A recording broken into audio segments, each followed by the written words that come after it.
Ушул камера, эски камера. 30-50 жылдардагы камера. Аябай оор, бир 200 килограммдай болот уже.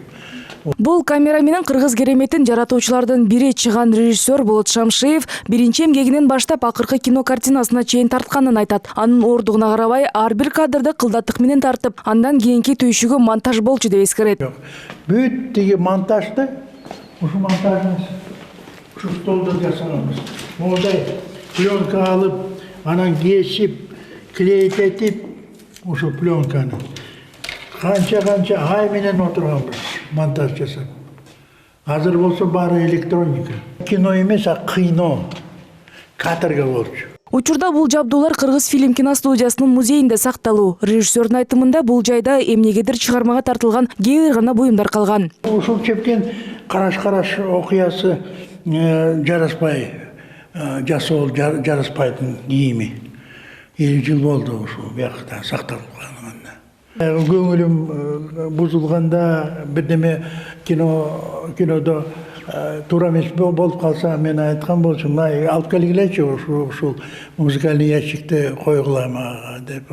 Бул сүрөт режиссердун биринчи тартылган кыска метраждуу манасчы тасмасынан тартылып алынган. Эмгек батышта өткөн сынакта кыргыз режиссерлорунун ичинен биринчи жолу эл аралык байгеге таттыган. Андан соң Бөрүзөндан эрте келген турналар, Манасчы, Снайперлер, Караш окуясы сыяктуу бир топ кинолору элге тартууланып ийгиликтерге жетишкен.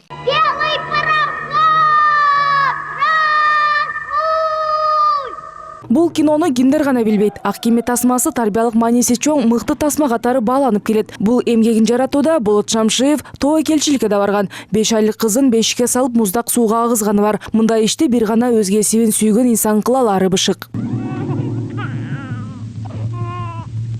Биз кайдан алабыз? Кимден алабыз? Эч ким бербейт да өзүнүн баягы эмчектеги баланы.